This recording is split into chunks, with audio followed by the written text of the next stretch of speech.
Right, so in the last week or so, some potentially concerning footage has emerged online of Tyson Fury. Firstly, showing him being escorted out of a local pub in Morecambe and then subsequently falling over in the road after appearing to have consumed a bit too much alcohol. And when the footage went online, the internet went into meltdown. Now, the reception to the video was pretty split, with half the people who had watched it claiming that that was the proof, the evidence that they needed to suggest that Tyson Fury has no chance in winning a rematch against Oleksandr Usyk, and the other half of the people that saw the footage were showing sympathy towards Tyson Fury and hoping that he wasn't going down a similar path after the Usyk loss to the path he went down after defeating Vladimir Klitschko. Now, after the concern for Fury that followed, the Gypsy King responded himself by putting out this video.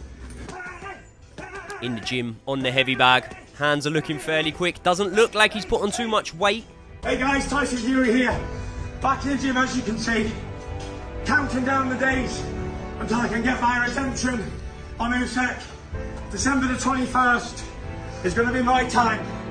I've done everything in boxing, but I ain't come back from a loss, and I relish it, the chance to come back and redeem myself. Get up, December the 21st is all me. Undisputed, here we come.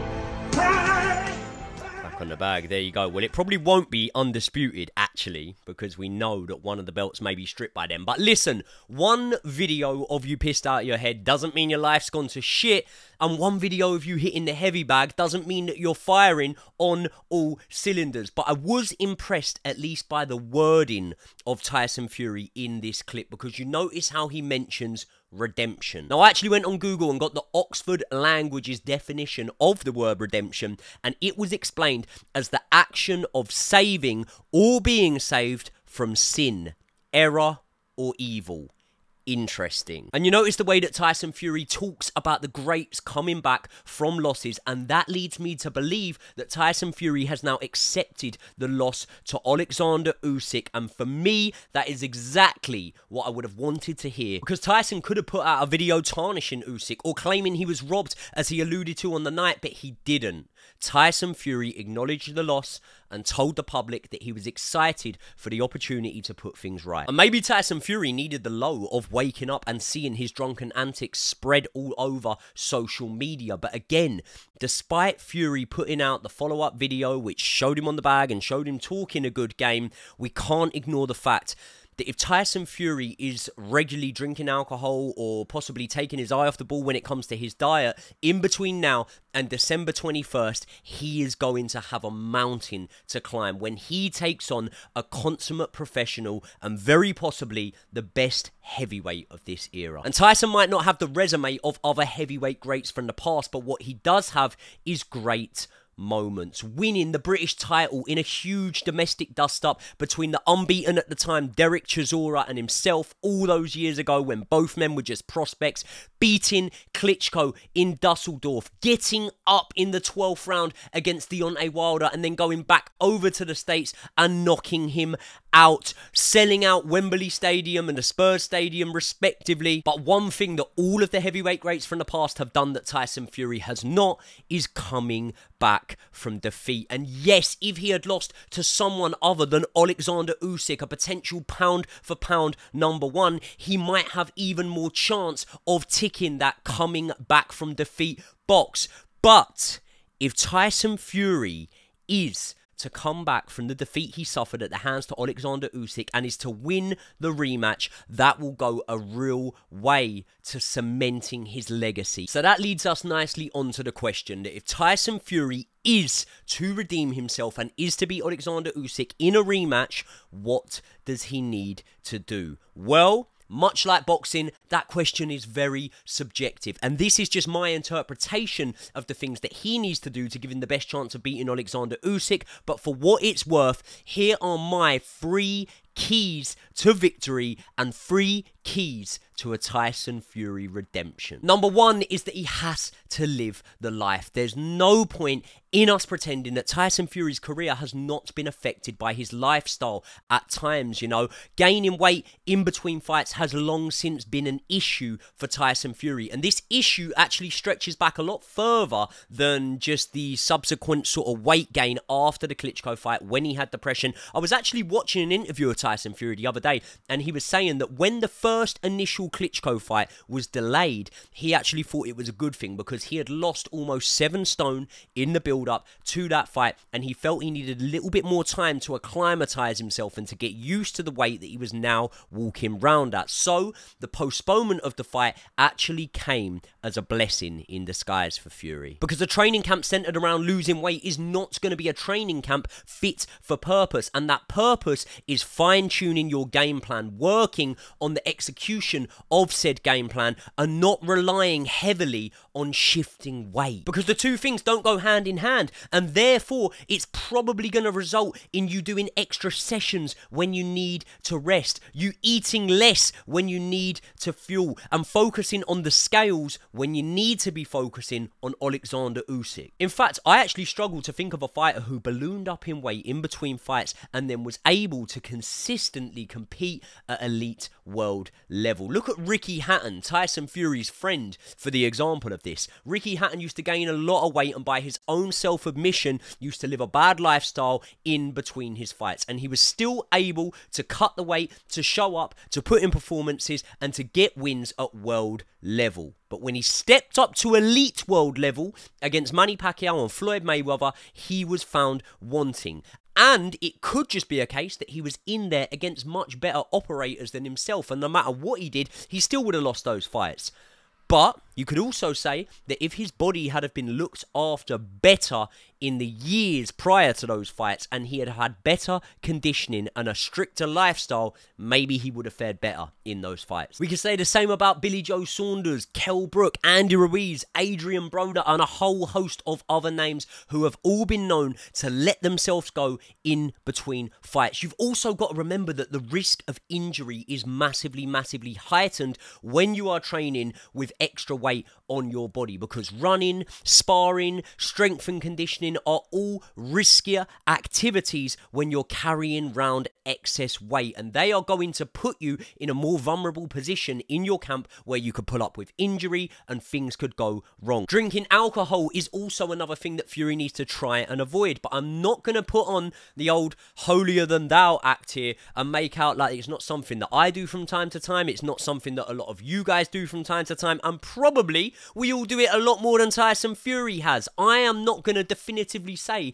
that because we've seen a clip of Tyson Fury in which he appeared to be heavily intoxicated, that means Fury has got a drinking problem. Or, better than that, that means it is any of our business. But the most important thing here is we aren't all preparing for a rematch with Oleksandr Usyk. And like I say, I have no idea how often or how sporadically Tyson Fury chooses to sink a few beers with the boys. I'm sure he does it every now and again. I'm sure he's a right laugh when he does it, and I'm sure I'd love to be there. But until December the 21st, I would honestly knock it on the head completely if I was Tyson Fury. Tyson Fury needs to be as fit as a fiddle for this rematch. And when we get into the fight itself and the approach that I believe Tyson Fury needs to take, I will explain to you why he needs those levels of fitness. But in the meantime, while he's trying to whip himself into the condition of his lifetime, in the latter stages, by the way, of his career, I'd personally say that knocking the drink and knocking the binge eating on the head altogether is the best route to go down. Now, the second thing he needs to do is sort out his training setup. A lot was made of the clips that came out when you could hear the advice coming from all angles in Tyson Fury's corner. But for any of you who didn't see that clip, let's quickly play it and then we'll analyze it. You got the timing out. He's just walking right behind you. Are you got plenty in you? Look at me. Look at me. Look at me. Look. Bang, bang. I don't reach for just turn. Set the foot. Don't take any chances at all. You're going to come out, you know, be prepared for it. Let your core rip through the ground with your feet, Tyson. Hey, get roof for the bang. Just right here. You ain't got to reach for Right. So you got Sugar Hill telling Tyson that he needs to set his feet, twist his hips and throw power punches at the same time as John Fury telling him not to take any chances. Literally seconds before then telling him to get rough with Usyk. And before we go into whose advice was right and whose advice was wrong, we need to understand why this is not beneficial for Tyson Fury. Look, I box at a level a million times lower than Tyson Fury and Oleksandr Usyk, so I'm not sat here claiming that because I've done a bit of boxing, I am the one that has the best insight here. But what I have done is I have boxed in tough fights. I have come back from rounds where I have took a bit of a pasting and I've sat down on my corner and I remember these moments and remember what was said to me in my corner. And the reason I remember it is because I didn't have multiple voices. I had one clear set of instructions coming at me from the man who had prepared me for this fight. Now, I'm not saying that no one in the corner can throw in a little word of support here and there, but there definitely shouldn't be multiple instructions coming in, and there definitely should not be contradicting instructions coming at the fighter in between rounds. Just look at the contrasting corner moments I'm about to show you, and then you can see my point. So here's the corner after round 11 against Usyk. You got the timing now. He just walking right behind you. Are you got plenty in you? Look at me. Look at me. Look at me. Look. Bang, bang. I don't reach for just turn. Set the foot. Don't take any chances at all. Hey, get rough for the Bang. Just right here. You ain't got to reach. Okay, and here's the corner after round 11 against Wilder. There you go. Clear, calm, and precise instructions given to Tyson Fury by Ben Davison. In a corner, by the way, that had a Hall of Fame trainer in Freddie Roach, and a Hall of Fame boxer in Ricky Hatton. And I am sure that Freddie and Ricky, respectively, would have both had their opinions on what Tyson Fury needed to do heading out for the 12th round in that fight against Wilder. Maybe their opinions were in alignment with Ben's instructions, and maybe they didn't try and intervene because they knew that Ben was already giving him the right advice, but maybe they understood that that is not what you do in a corner. Now, in terms of whose advice was actually right in that corner with John Fury, with Andy Lee, and with Sugar Hill, I would probably say that Sugar Hill's advice was right heading in to the 12th round. I do think that I get it, it was completely against the run of play and it's unlikely it was going to happen with how the fight was going. But let's say, hypothetically here,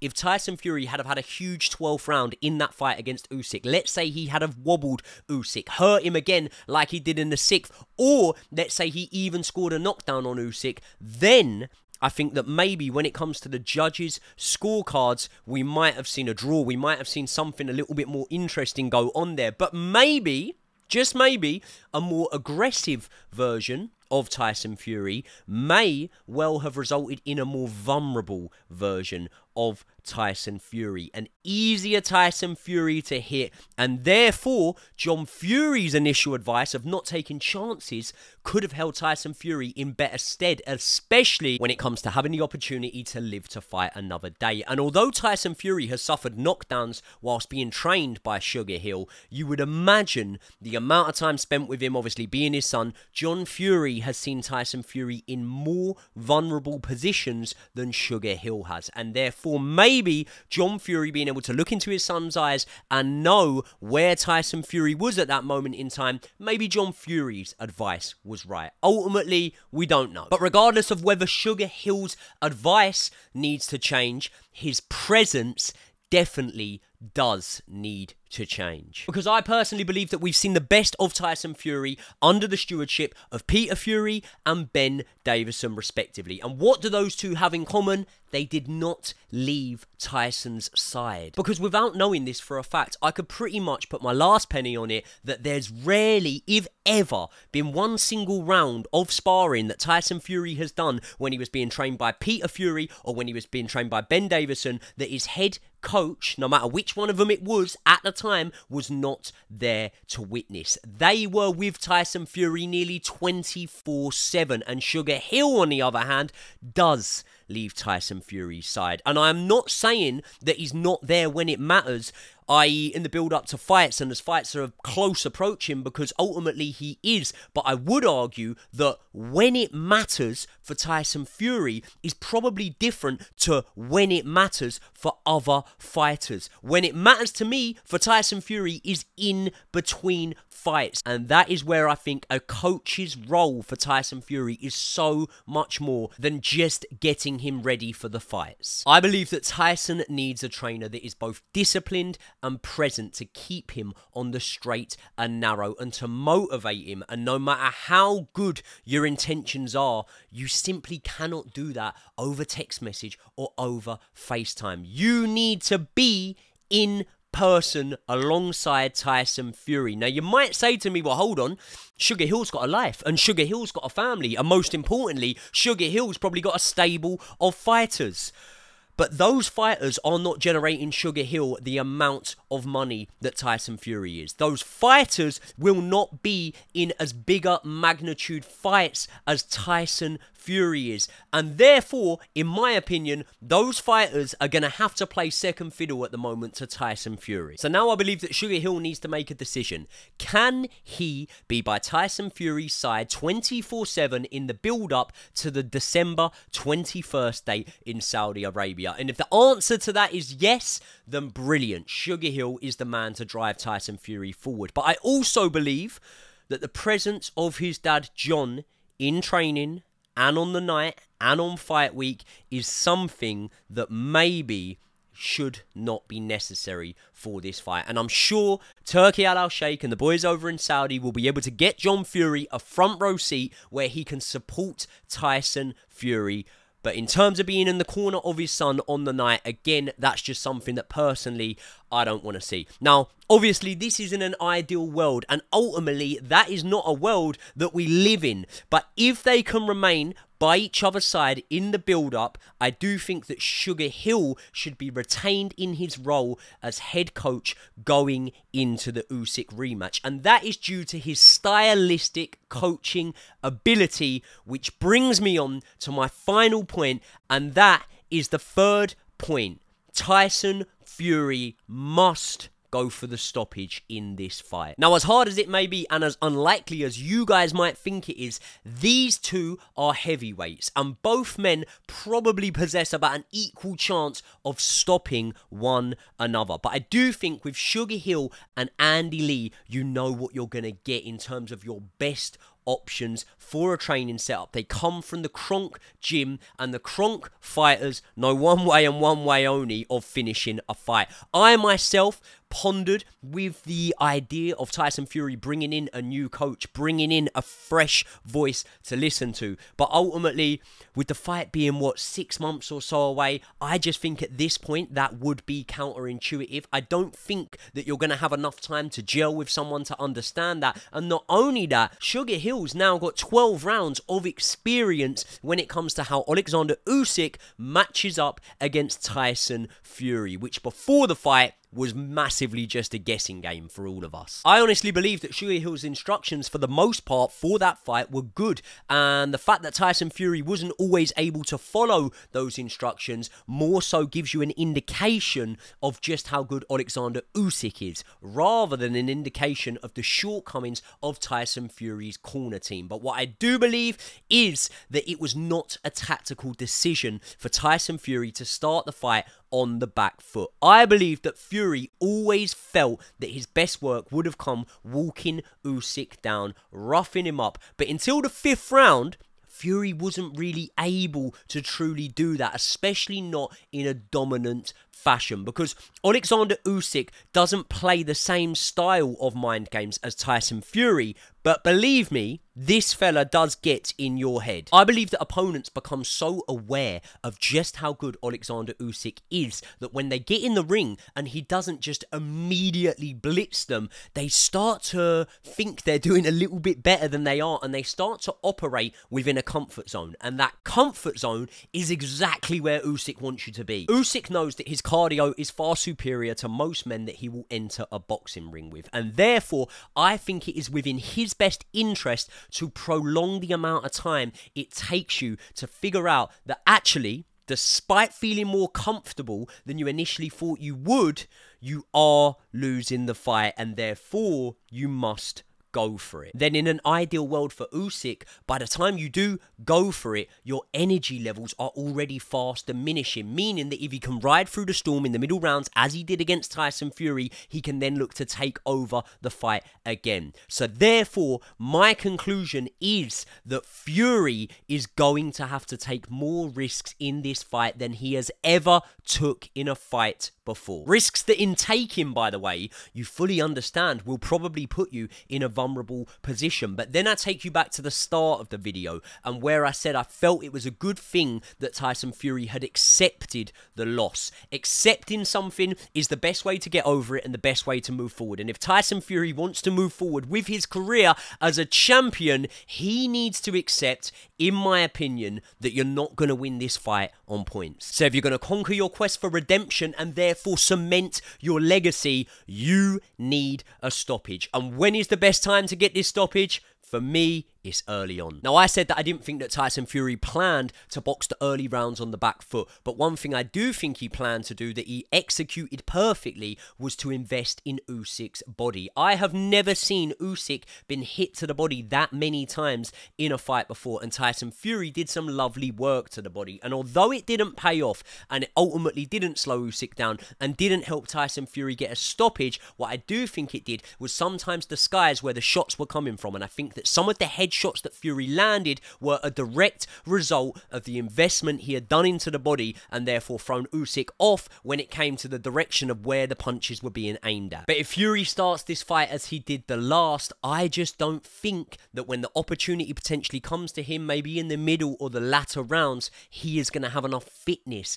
enough energy to finish Oleksandr Usyk. Because when Fury starts to consistently land shots on Oleksandr Usyk midway through the 6th round, and this culminates in a beautiful right uppercut that sends Usyk wobbling back, Fury then throws maybe, one headshot in the 20 seconds or so that followed that uppercut. Now, Usyk showed a great chin here, by the way, eating the same shot that knocked Dillian Whyte spark out. And he also showed fairly good feet in powers of recovery to being able to get away from Tyson Fury. But I know that Fury will be kicking himself that he did not throw caution to the wind in that moment and let go of more shots in an attempt to finish Oleksandr Usyk. And maybe he didn't feel like he needed to. Maybe he felt like the body shots were landing nicely and that he had found his range. The uppercut and the straight right were all really starting to land, and maybe he felt that this was such a repeatable process that he needed not worry.